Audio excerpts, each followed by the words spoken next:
Olá pessoal, nesse vídeo aqui nós vamos falar um pouquinho sobre o acidente de Goiânia. Todas as informações que vão ser dadas, elas foram retiradas desta referência bibliográfica aqui, que é uma publicação da Agência Internacional de Energia Atômica, que através desse site aqui, vocês conseguem ela gratuitamente. Então, em Goiânia, no dia 13 de setembro de 1987, 2 catadores de papel levaram uma fonte de radioterapia contendo o césio-137 de uma clínica de radioterapia abandonada. Clínica abandonada. Nossa, hoje em dia eu acho que a gente não consegue nem imaginar uma situação como essa.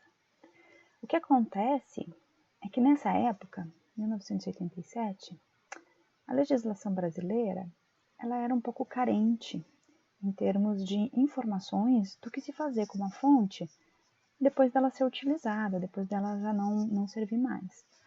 O que acontece, nessa época se usava muito o césio-137. Já é uma época onde as pessoas que já não estão mais utilizando o césio-137 começam a comprar as fontes de cobalto 60. Então o césio-137 ele começa a ficar obsoleto. E aí, essa clínica aqui, ela mudou de endereço. Então ela mudou de endereço, ela não queria mais a fonte de césio-137 e ela adquiriu uma fonte de cobalto 60.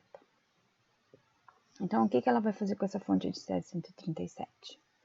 Se não existe uma legislação brasileira que vai me dizer essa fonte é responsabilidade de quem comprou, ou essa fonte é responsabilidade do governo, ou essa fonte é responsabilidade de quem vendeu, a gente não sabe exatamente o que fazer. Na verdade, essas 3 opções são baseadas em normas internacionais de outros países. E aí a clínica, convenientemente, utilizou a norma onde a responsabilidade da fonte é do governo. Então, no dia 13 de setembro, na verdade a clínica já estava abandonada, não sei dizer há quanto tempo, talvez o livro traga essa informação, mas no dia 13 de setembro, 2 catadores de papel que circulavam por lá acharam que poderiam ganhar um dinheiro legal vendendo aquela quantidade de ferro que viam. E dia 13 retiraram a fonte e no dia 19 venderam a fonte. Então do dia 13 ao dia 19, essa fonte já ficou na casa de um deles, só que ela não havia sido violada. Ela emitia uma radiação relativamente significativa, mas ela ainda não havia sido... Ela era uma fonte selada, ela ainda não tinha sido violada no sentido de que a fonte se torna aberta.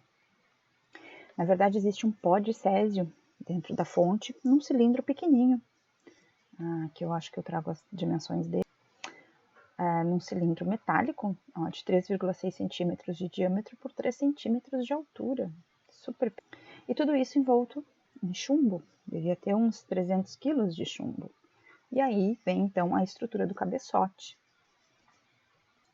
Então aqui, uma das primeiras imagens que a gente tem até no livro, mostra aonde estava a fonte. Então vê assim, que realmente o prédio já estava todo depredado, já não tinha porta, o mato crescia na volta. E segundo o depoimento dos próprios técnicos da CENEM, quando visitaram o local, mendigos utilizavam esse espaço como banheiro. Então a gente vê aqui o mato bem crescido e realmente não existia... A estrutura já estava bem depredada e mesmo assim a fonte ficou lá durante um bom tempo. Então, como eu havia dito antes, essa fonte estava num cilindro metálico de 3,6 centímetros de diâmetro e 3 centímetros de altura. O cilindro ele fica contido em uma blindagem de chumbo para evitar as exposições desnecessárias às radiações ionizantes, e o césio estava na forma de pó de cloreto de césio empastilhado e tinha uma atividade de 1.375 curies. Só para a gente fazer um comparativo, as doses que a gente usa em medicina nuclear, elas são da ordem de milicuries. O mili é o 10 na menos 3. E 1000 curies, se a gente for imaginar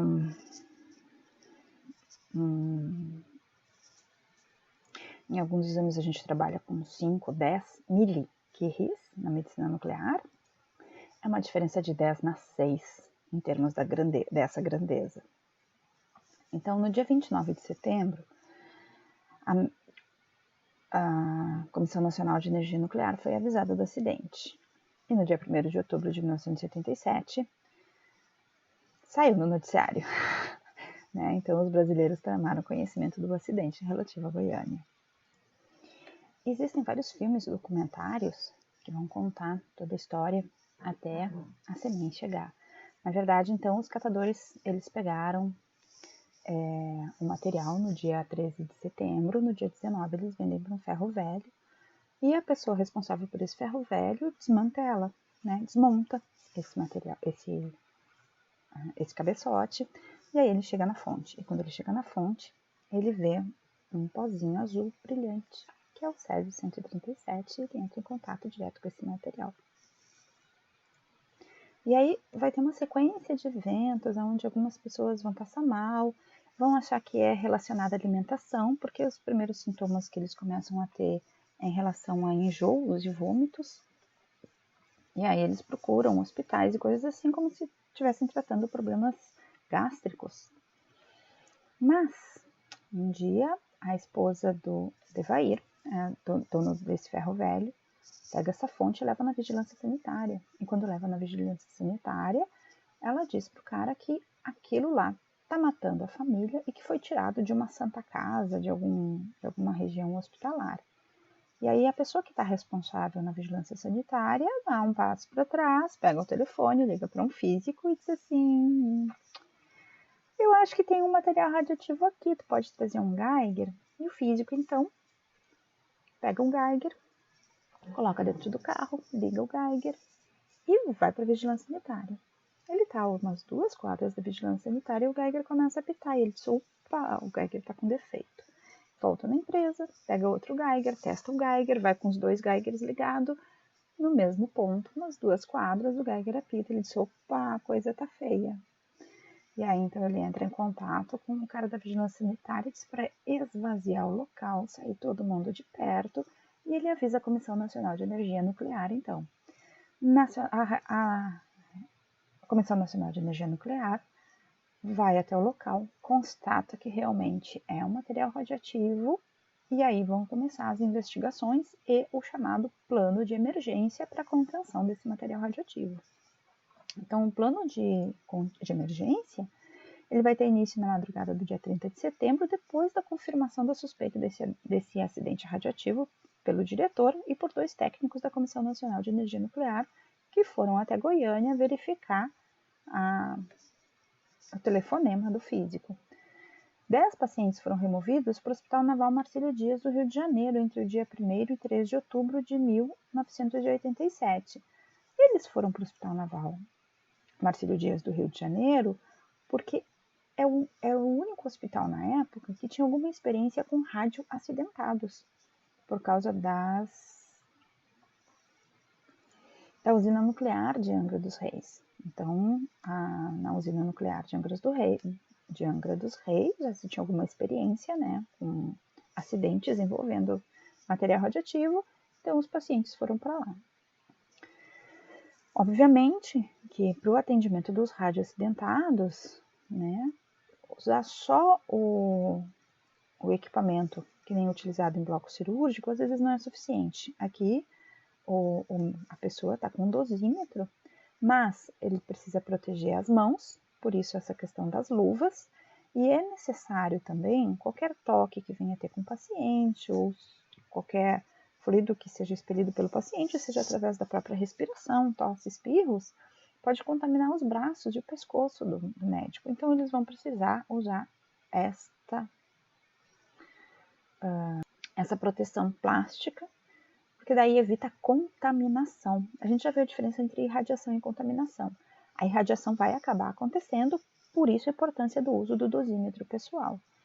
E a contaminação pode ser evitada usando-se os aparatos corretos. Então, a própria remoção dos radioacidentados, eles foram removidos em macas, nesses formatos de canoa, para evitar qualquer derramamento de qualquer líquido, né, até do próprio soro, se vai se entra em contato com o paciente, se dá algum probleminha de escapar a agulha, então dá uma vazadinha, esse soro começa a vazar e como ele vai passar pela agulha que estava dentro do paciente, pode estar contaminado também. Então existe uma série de cuidados para essa contenção. Inclusive as pessoas que estão transportando o paciente, elas estão todas paramentadas com o uso de dosímetro.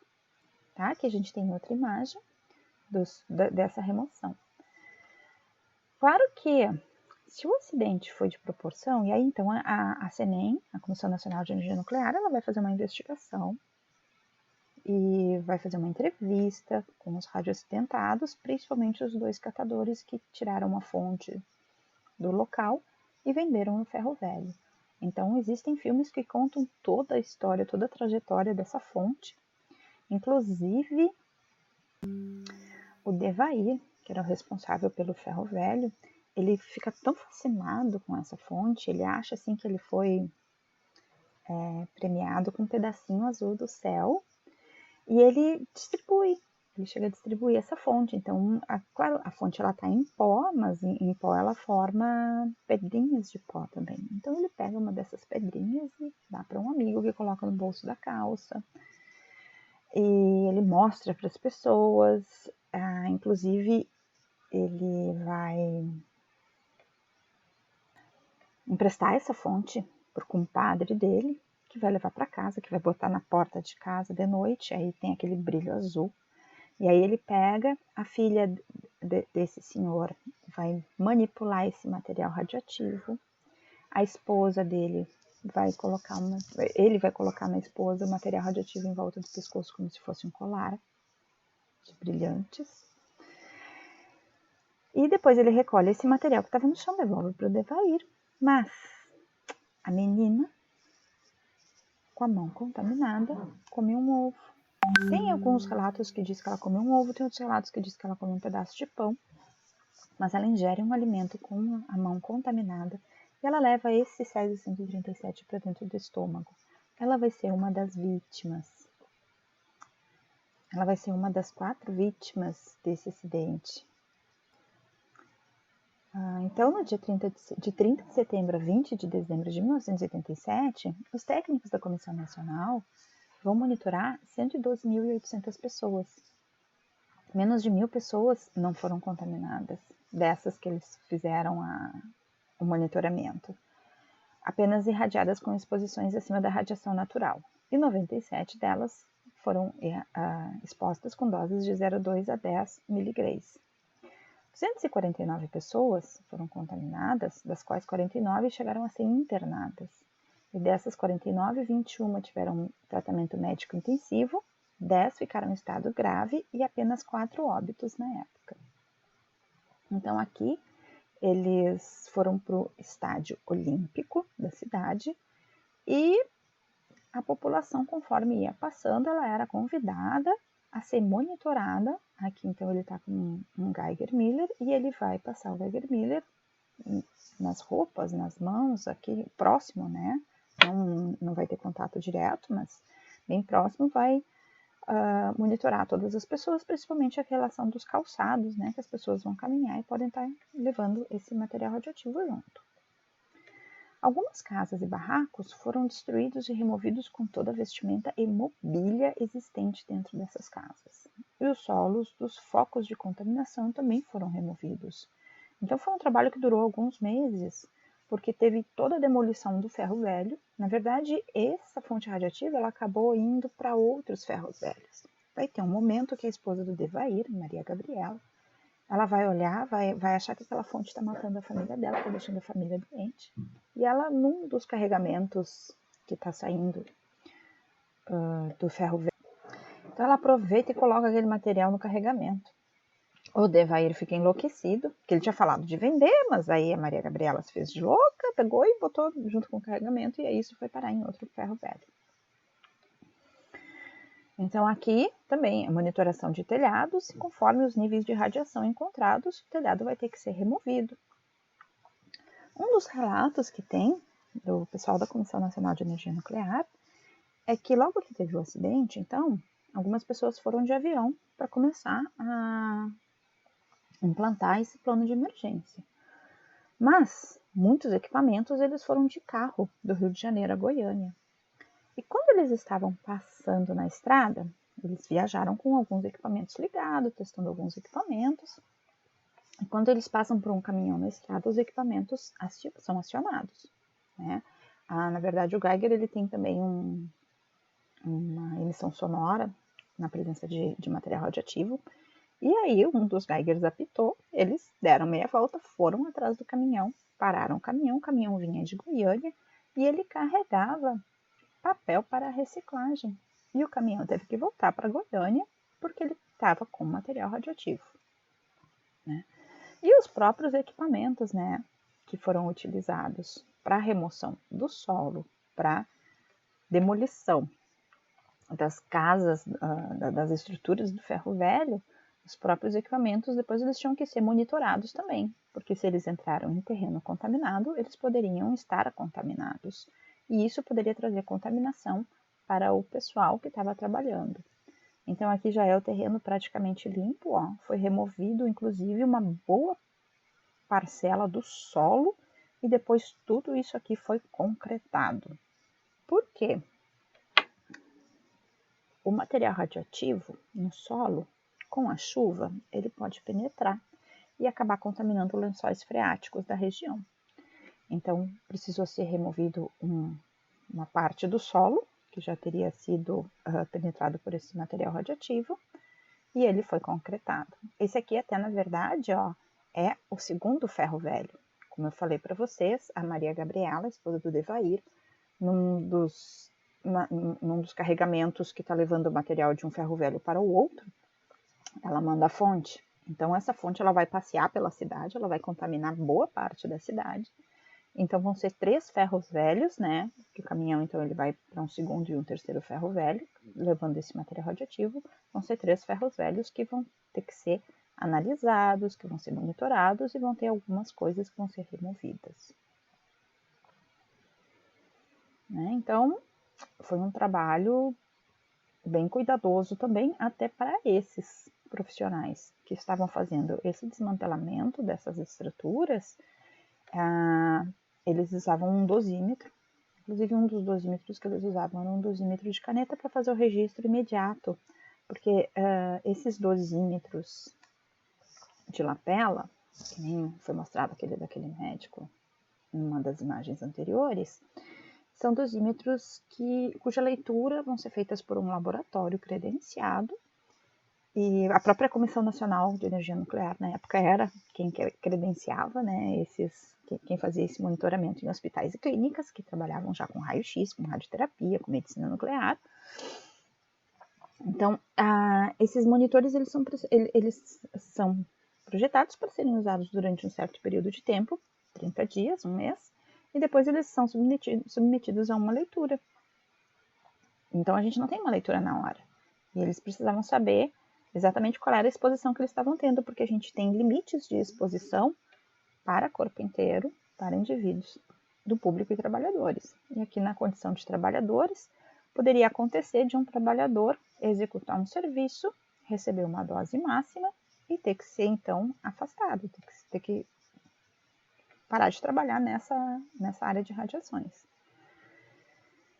Então, aqui também, ó, já o material todo desmantelado, todo destruído, e isso tudo vai ter que virar rejeito radioativo depois. Aqui também. Então, todos os rejeitos radioativos eles eram colocados dentro de containers, que por sua vez podiam ser concretados e colocados ainda dentro de containers maiores. E aqui, então, mostra, né, como que a gente pode estar reduzindo essa quantidade de rejeitos. E para a gente pegar e colocar uma tábua dessas, não tem como colocar num saco de lixo, a gente vai ter que dividir em vários pedacinhos para poder fazer, então, uma embalagem adequada para esses rejeitos. E aqui também o entra e sai dos carros, né? Depois que se sai do local onde teve o acidente, tem que se fazer um monitoramento e, se possível, a descontaminação. Né? Então aqui também, sempre que tinha contaminação no solo, o solo também era removido como rejeito radioativo. Quanto aos rejeitos radioativos, Então, todos os rejeitos gerados da descontaminação de pessoas e dos locais, eles foram compactados. E os líquidos foram solidificados e compactados. Foram utilizados diversos tipos de embalagens para condicionamento dos rejeitos radioativos, como tambores e cilindros, né, como cilindros e containers. E os rejeitos com alto nível de radioatividade foram compactados no interior de tambores de 40 ou de 100 litros e foram colocados, então, dentro de outros tambores de 200 litros ou em caixas metálicas com vãos preenchidos com concreto para promover uma certa blindagem desse material radioativo.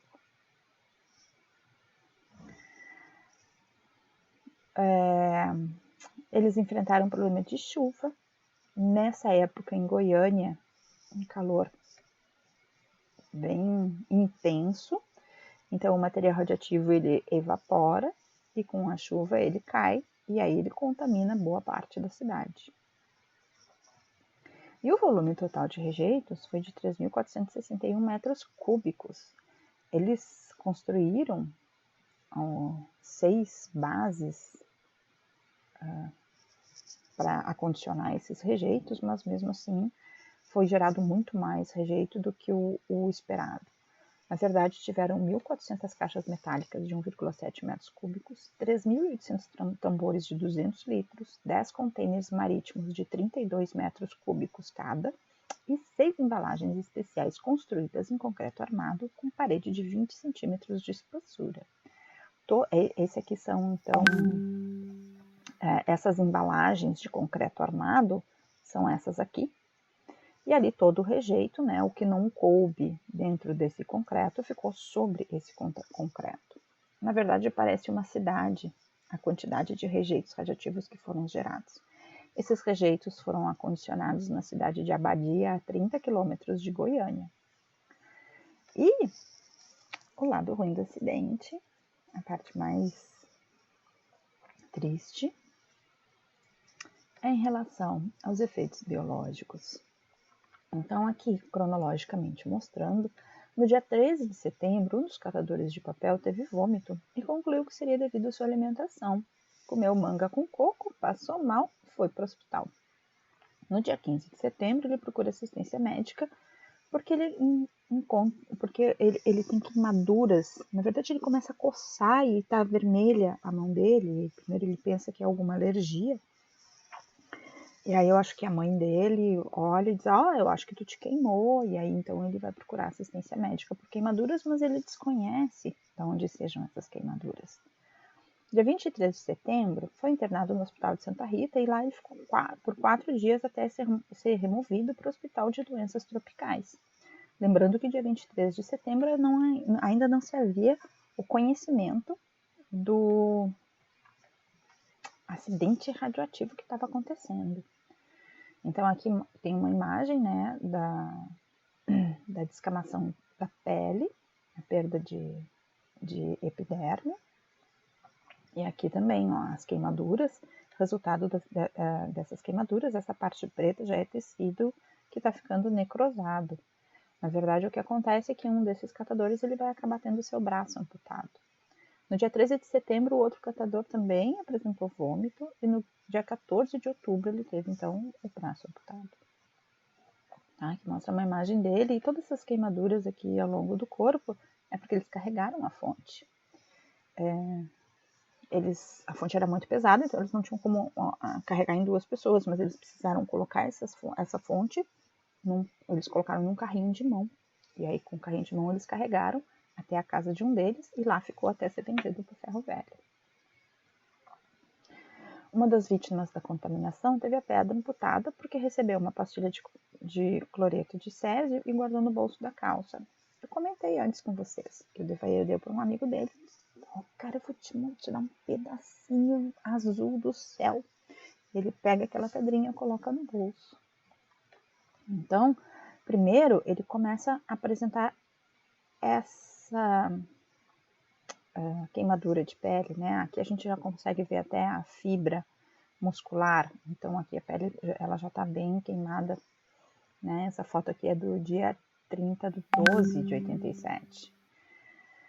Depois essa parte preta aqui, a gente já começa a observar uma necrose de tecido. Então, o tecido necrosado é tecido morto, ele já não se recupera. Isso aí precisa ser removido cirurgicamente. E esse processo, né, aqui tem então a lesão induzida da radiação, cerca de 25 dias depois dele ter colocado a pedra no bolso. Novamente, o tecido necrosado vai ter que ser removido. E ele vai ser removido, só que a dose de radiação foi muito grande na perna dessa pessoa e ele vai acabar tendo a perna amputada. E aqui, quando eu falei para vocês também que a menina, Neide das Neves, pegou e brincou com esse material radioativo e depois se alimentou, a mãe dela colocou como se fosse um colar, o marido colocou no pescoço como se fosse um colar, e aí começaram a apresentar essas queimaduras aqui no pescoço dela. Ó. Aqui teria sido então o desenho, né, de como ela teria posto como colar esse material radioativo. Esse material radioativo foi uma contaminação no pescoço, e aqui então está mostrando os efeitos biológicos decorrentes disso. Aqui, para exemplificar como é que acontece isso no nosso corpo, aqui então a gente tem uma cintilografia de mãos sem material radioativo. E aqui é a mesma cintilografia de mãos, só que a gente percebe a concentração do material radioativo na estrutura, nas articulações, na estrutura óssea da pessoa que recebeu esse material radioativo. Um dos ajudantes do ferro velho, né, quando a Maria Gabriela resolve que ela vai levar essa fonte para vigilância sanitária, porque tá demais essa situação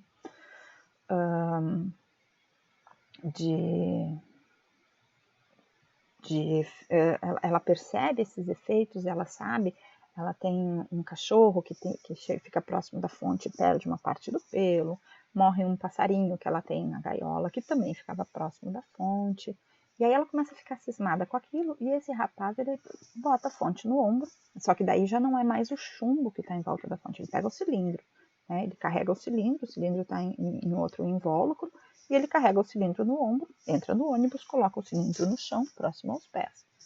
E aqui então mostra a região da nuca, da cabeça, onde ele carregou a fonte. Aqui uma imagem, para a gente exemplificar, o nosso tecido hematopoético, ele teria que ter todas essas células bem vermelhinhas assim. E um dos efeitos da radiação vai ser afetar o desenvolvimento dessas células e elas já não vão mais ficar vermelhinhas, né, do tecido hematopoético. Uma das vítimas do Césio 137, que faleceu em 21 de setembro de 1987, que é a menina de 6 anos de idade, que passou purpurina no corpo e que durante a refeição, na verdade ela não chega a passar muito no corpo, é a mãe dela que passa pelo corpo. E durante a refeição, ela vai então ingerir um pouquinho desse material porque ela está com a mão contaminada. Então ela vai passar mal de noite, vai ter vômitos, não vai conseguir dormir, vai começar a ter febre, ela vai para o hospital como se fosse uma doença gástrica. E, na verdade, ela acabou ingerindo muito desse material radioativo. Né? Então aqui está uma fotinho dela, vê que ela não tem muitas lesões externas, mas a lesão dela é interna. Então realmente não teve muito o que fazer, inclusive depois do acidente vai ser inaugurado o Instituto Leide das Neves, que vai ser um instituto que vai servir de apoio às vítimas e aos radioacidentados. Então aqui também imagens, se vê que o corpo dela não está muito danificado por fora, mas por dentro foi bem feio a destruição dos órgãos. Então aqui também um dos catadores de papel sendo removido. E aqui, depois de atender os pacientes, né, toda a equipe médica também vai ser submetida a uma varredura de corpo inteiro para identificar se existe alguma contaminação. E aí, então, não havendo contaminação, a pessoa está liberada para ir para casa. Havendo a contaminação, ela tem que retirar essa roupa plástica aqui, vai fazer nova varredura e assim sucessivamente, até ver se a contaminação estava apenas na roupa ou se a contaminação chegou de alguma maneira vazar até a pessoa sofreu alguma contaminação. né? Então aqui é uma foto de uma mão bem com estágio bem avançado já, né? E aqui então eu encerro esse breve relato. Vou deixar um link de uma reportagem onde existe então entrevista com esses catadores de papel, entrevista com as pessoas que estiveram envolvidas no acidente e que pode trazer mais esclarecimento sobre o acidente para vocês, tá ok?